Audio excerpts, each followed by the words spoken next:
Webweaver's safe word is Zendaya, and Tek Knight is secretly a masochist while his Tek Cave is nothing but a red room brought to life? Well, the boys has never really had an issue with parodies, much less with making these parodies outrageous and insulting. I won't be wasting any more time building up an intro, let's just get to the point. And yeah, here's your spoiler warning. Let's begin. But before we go into our explanation, we have a very small request. If you like our content, please support us by subscribing to our channel. This is a small click for you, but for us, it means a lot. Thank you. Let's begin. Whatever you want to know. How does it work? Well, there's a hole in the suit so the webs can get out. No. 1. Webweaver versus SpiderMan. I believe the most outrageous of all the boys' parodies has to be Webweaver. The boys' web thrower is clearly a take on SpiderMan and was teased early on in season 4 of the show. But the character is so insulting to SpiderMan and just so damned crass that I'm surprised Disney didn't even comment on it. 10 points for the spirit of sportsmanship. Played by Dan Musso, Webweaver serves as a minor supe who basically snitches for the boys. He's a junkie and is willing to do just about anything to get a shot, and I mean anything. Contrary to his inspiration, who is nearly a saint, or at least a Santa, Webweaver is pretty much a deviant version of Marvel's Webslinger. So Webweaver first appeared alongside with Huey and MM, where MM discovered his web hole. Needless to say, it looked absolutely disgusting and much like an anus. As it happens, he's into some really hardcore masochism and loves being dominated by others. Unfortunately for Huey, he did not know this about Webweaver when he agreed on going to Tek Knight's mansion. It was pretty grim that after losing his loving father, Huey was subjected to such torture. In my personal opinion, they pushed this joke a bit too far. I mean, had it been Webweaver, I would have been cool, because he's someone who would consent to it, but not Huey. Plus, he just lost his father. Anyway, the perversions of Webweaver and his drug abuse are nothing like Peter Parker, the friendly neighborhood Spider-Man. Even his powers are like a much grosser version of Spider-Man's powers. In the 7th episode, where he's killed by Homelander, he keeps excreting liquid web, apparently under pressure. And then there's the safe word. So when Huey was getting abused by Tek Knight and Ashley in the Tek Cave, which was basically a sex dungeon or a red room, Tek Knight kept telling Ashley that Webweaver would use the safe word when he would want to stop. But Huey had no idea what the safe word was. It was later revealed by Tek Knight's butler that the safe word was Zendaya, Tom Holland's real-life girlfriend. Now, that's exactly what the title of the video says. A joke that's outrageous and insulting, yet funny. The bottom line is, Webweaver is the most pointed parody among all the characters from DC and Marvel who are parodied by the show.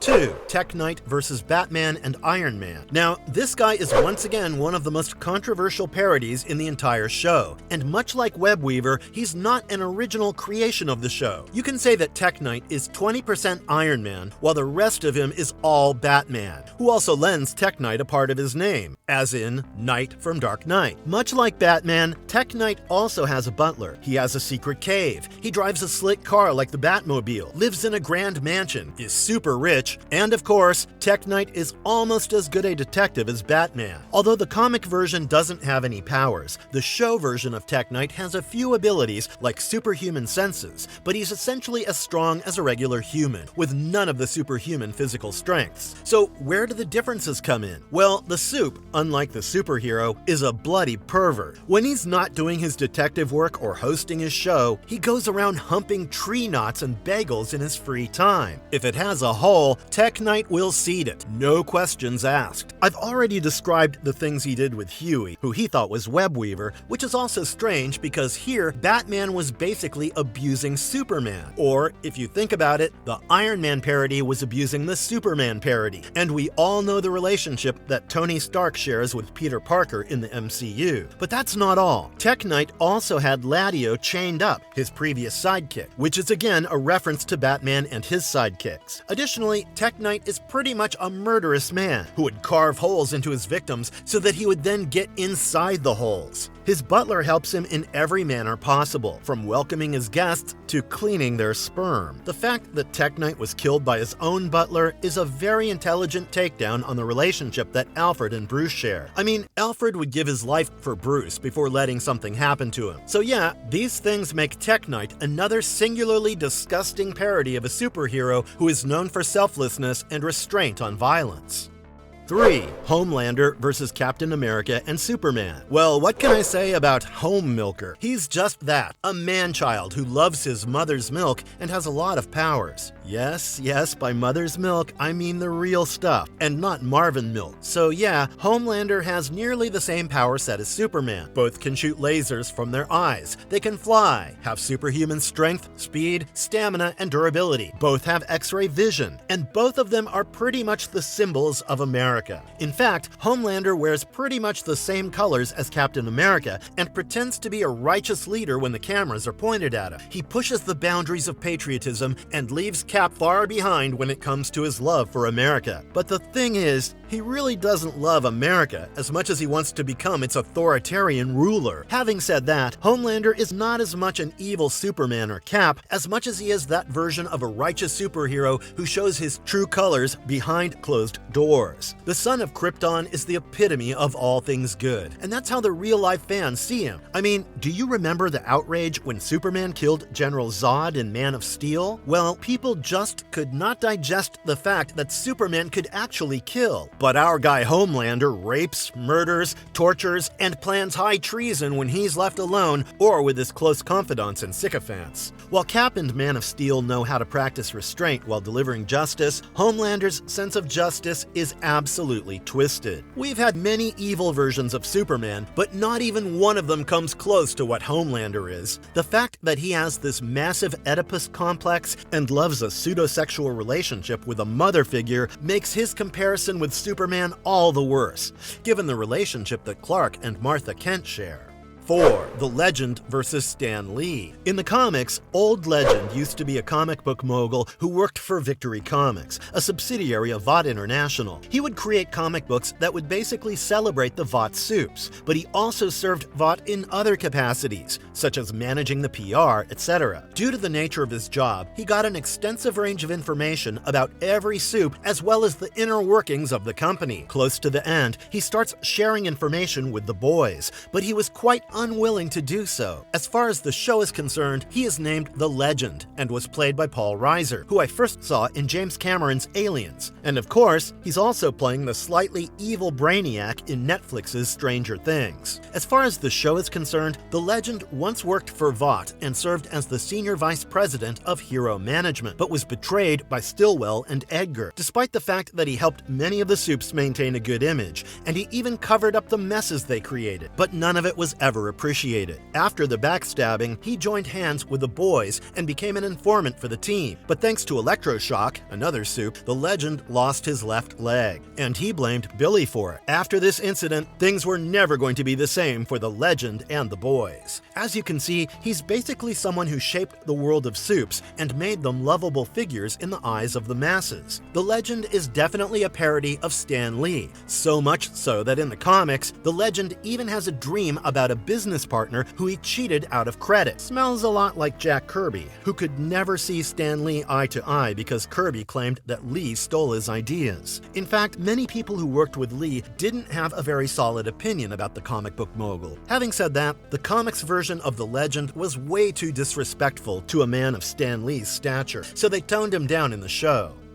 5. Ezekiel versus Reed Richards. Both DC and Marvel have characters who can stretch their bodies to unbelievable levels. They're so malleable that they can fit through gaps as wide as the breadth of a paper. We have Reed Richards from Marvel, a man who's pretty honest and decent, and he's also a man of science. Parodying him is our friend Ezekiel from The Boys. He's someone who is just the exact opposite of Mr. Richards, aka Mr. Fantastic. Ezekiel was first seen in an orgy with several men, and it was definitely not his first time. But when he's not doing all these things, he puts on the cloak of a preacher of fundamentalist Christianity and acts as someone who promotes religious and traditional values. On top of that, he condemns homosexuality, while the truth is that he is in the closet. Unlike Mr. Fantastic, who's one of the sharpest scientific minds in all of Marvel, Ezekiel is a charlatan who preaches the word of God, but himself does not believe in it. Obviously a bad guy, Ezekiel shames Richards in more than a few ways, and it's the epitome of hypocrisy.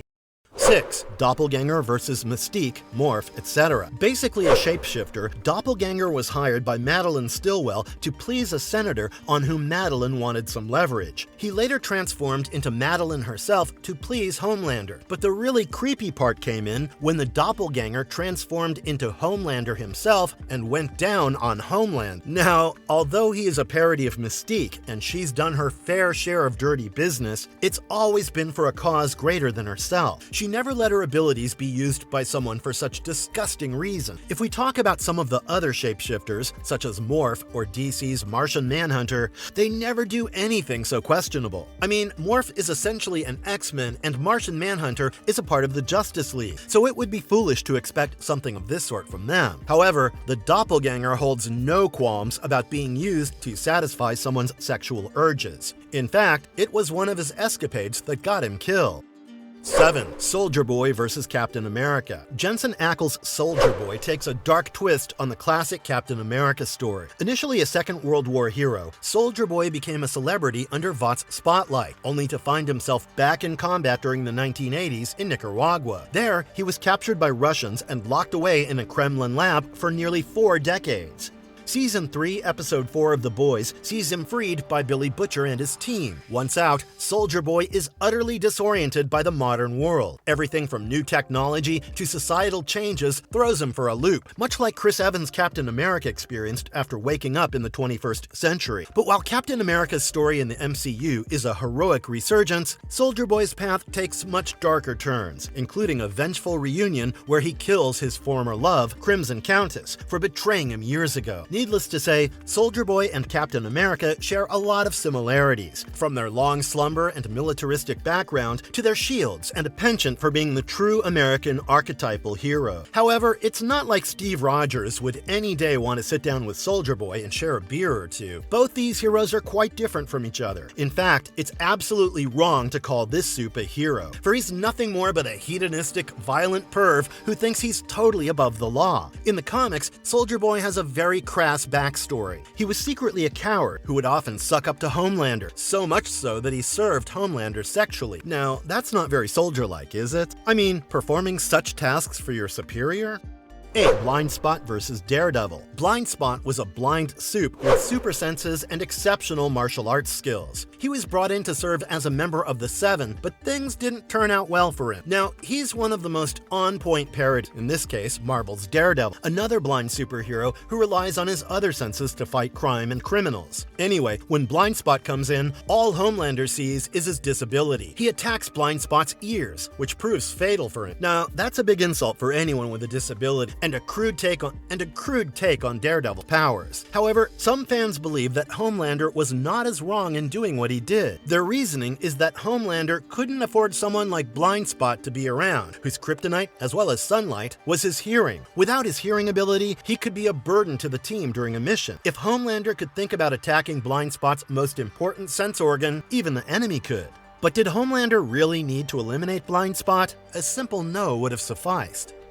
9. John Godolkin vs. Professor X. Now, although John Godolkin did not appear in the show, Gen V was entirely based in a college for soups named after Godolkin, and that's the only reason I thought of including him on the list. Now, they didn't really reveal a lot of Godolkin's backstory in the show, but the comics detailed the absolutely horrendous and nefarious things this guy did throughout his life. So in the 29th issue of The Boys comics, Huey confronts a member of the G-Men, which was basically a parody of the X-Men. He reveals that John Godolkin, the twisted mastermind behind the G-Men, kidnapped kids and turned them into soups using Compound V. But that's not all, obviously. He would subject these young children to sexual abuse. Yep, textbook pedophilia. This shocking reveal explains the G-Men's debauched behavior as a product of Godolkin's abuse, which made them tragic figures despite the bad things they did. The situation escalates when all the G-Men teams unite, fiercely loyal to Godolkin, and declare that they would die for him. This leads to a brutal crackdown by Vought American, with James Stillwell, the comic book version of Madeline Stillwell, announcing they'll handle their mess internally. Naturally, this results in a bloody massacre of the G-Men using bullets, bombs, and fire. The fact that Godolkin, the Professor X parody,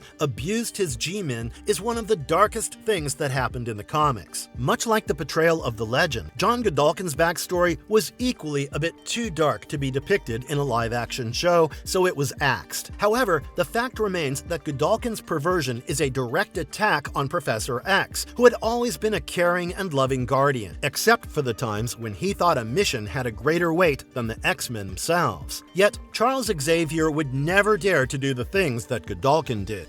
10. Stormfront vs. Thor and Storm. In the Boys comic series, Stormfront is portrayed as the original and most menacing supe, a Nazi whose genetic blueprint even laid the groundwork for Homelander. Introduced as an absolutely unhinged and violent take on Thor, Stormfront's public backstory is a fabrication by Vought American, who painted him as a mythic Viking rather than revealing his true, sinister Nazi affiliations. Behind the scenes, Vought American exploited Stormfront's powers for global manipulation and destruction, aligning with their covert and aggressive expansionist policy. Gareth Ennis, the writer, often critiques and parodies major superhero characters from both DC and Marvel, and with Stormfront, he delves deep into the problematic use of Norse mythology and Viking imagery, symbols historically misappropriated by Nazis. In Ennis's other works, like Thor, Vikings, he directly addresses these issues, pointing out the appropriation of Nordic symbols by Nazis, thus providing a rich critical backdrop to Stormfront's character in The Boys. While Homelander is depicted as a wildly powerful, impulsive supe akin to Superman, Stormfront embodies a calculated, ideologically driven menace. This distinction highlights Ennis and artist Derek Robertson's intent to not only mock superhero tropes, but also to challenge the darker historical and cultural implications tied to these characters, particularly through Stormfront's Nazi ideology and action. This makes Stormfront a unique and sharply critical parody of Thor. In recent times, Thor has been given a more amiable nature and personality, and not even in a billion years would he become a supremacist who believes in ethnic cleansing and genocides. Oh, and you could also compare Stormfront with Storm, the mutant hero. On doing so, Stormfront's character seems much darker. You see, Storm is essentially a black superhero, and Stormfront is a white supremacist. I'm assuming that you're able to see the contrast there. 11. The Deep vs. Aquaman and Namor. The Deep in The Boys is a comically flawed take on the classic sea heroes like DC's Aquaman and Marvel's Namor. While Aquaman is portrayed as a powerful and charismatic leader from Atlantis, the Deep is depicted as an insecure and somewhat dim-witted character who struggles with his role in the Seven. Unlike Aquaman, who has no gills and seamlessly switches between breathing underwater and on land, the Deep has sensitive gills, which become a source of vulnerability, especially when he tries to hook up, and his partners are more interested in shoving their fingers in his gills than anything else. The show pokes fun at Aquaman's ability to communicate with sea creatures by giving the Deep a similarly absurd power, only to make it part of his ridicule. He forms an inappropriate bond with an octopus, which is played for laughs, but also points to the absurdity of such powers in a real-world context. Oh, and if you didn't know, the octopus from Season 4 was voiced by the veteran Tilda Swinton. While Aquaman is a revered figure within the Justice League, actively participating in major battles like the fight against Steppenwolf, the Deep barely makes a ripple in the Seven. He's regulated to PR stunts and shallow missions, often used more for his image than his abilities. His claims of being Homelander's second-in-command are just desperate attempts to leverage some respect. Morally, the two couldn't be more different. Aquaman shows a compassionate side, regularly helping a village with food and adhering to a no-kill policy. The Deep, on the other hand, is introduced coercing a new team member into a sexual act, leading to his temporary expulsion from the team as Vought seeks to manage the fallout. He's also depicted as a compulsive liar and a social media ad, obsessed with public perception rather than heroic deeds. In terms of power, the Deep is shown to be significantly weaker than his counterparts. He's intimidated by Homelander and is physically less capable, illustrated humorously when a door knocks him down. Aquaman, in contrast, is portrayed as almost invincibly strong in his cinematic universe, tearing through metal and battling formidable foes with his strength. 12. A-Train vs. The Flash. A-Train from The Boys is the series' take on the classic speedster archetype, but don't expect him to mirror the nobility or heroism of DC's Flash. While Flash wears the crown of the fastest man alive with honor, A-Train's speed seems to be his only saving grace amidst a slew of personal and ethical failings. Known for his arrogance and insecurity, A-Train's character is defined by his reliance on speed as a means to stay relevant and out of trouble in the morally questionable universe of the Seven. Unlike Flash, who's a hero celebrated for using his super speed to save the world, A-Train's narrative is far darker. He was once entangled in substance abuse and was guilty of murdering Huey's girlfriend. The stark contrast between the two characters shows A-Train's role as a critique of the commercialization of superheroes, where he's depicted not as a savior, but as a corporate asset exploited by Vought for profit, stripping any notion of genuine heroism from his character. 13. Talon vs. Catwoman. She's the first supe that Ashley pitches to Homelander during a meeting to look for prospective supes. Talon was a prime candidate mostly because she had the best social media presence when compared to all the other supes on the list. As a supe influencer, Talon has like 23 mil subs and followers on Vought's in-house social media and Instagram. Now, her fame also brought her into the movie and showbiz industry, and she starred in stuff like Tek Knight's Heat of the Night. She serves the town of Redlands in California, known for its 19th century buildings. As far as the comics are concerned, Talon appears in one flashback scene, but manages to leave quite a mark. So Tek Knight and Swingwing would often chase Talon since she was more of an anti-hero. However, the three of them grew closer and became friends. So much so that Tek Knight wouldn't mind that Talon knew about his Tek Cave, but one day she simply disappeared, only to return after a few years at the Tek Cave. Here, the three of them started talking, but one thing led to another, and Talon proposed a threesome with Tek Knight and Swingwing. Of course, the guys agreed, but both of them fell in love with her, and thus began a rivalry that ended in the deaths of the men. What happened to Talon after that is anybody's guess. So yeah, Swingwing is like a parody of Nightwing, and imagine if Batman and Nightwing started having a full-blown threesome with Catwoman. The reason why she's been placed so low on the list is that, apart from the whole threesome thing between a parent-son-like duo, she was rather clean. 14. Dr. Peculiar vs. Dr. Strange. In The Boys number 56, Butcher and Huey seek out Dr. Peculiar to solve a case. Known for being more than just a dealer in desires, Dr. Peculiar has become the go-to guy for supes looking to indulge in their vices, whether they're after drugs, secrets, or illicit thrills. Butcher and Huey are on his doorstep because a sex worker, who is one of Peculiar's clients, has turned up dead, and all signs point to a supe being behind the gruesome act. Dr. Peculiar isn't just a simple middleman. He meticulously documents all transactions and interactions with supes, making him an invaluable source of information. This time, Butcher plans to use Peculiar's detailed records to track down the killer. Amidst their investigation, Butcher explains to Huey that Peculiar essentially arranges high-end sexual encounters for supes who can afford the price, bluntly describing it as providing high-class strange. The character of Dr. Peculiar is a stark contrast to any heroic figure in superhero lore. Instead of saving lives, he puts them at risk, arranging potentially dangerous liaisons that expose sex workers to violent supes. Clearly, he's a far cry from the Sorcerer Supreme. Stephen Strange is known to do anything possible to save lives. Hell, he was a doctor before he came to Kamar Taj, an arrogant doctor, but a doctor nonetheless. On the other hand, Dr. Peculiar is a peddler of flesh and all things evil. He kinda reminds me of Peter Baelish from Game of Thrones. He also provided the most exquisite sexual experiences to clients with coin.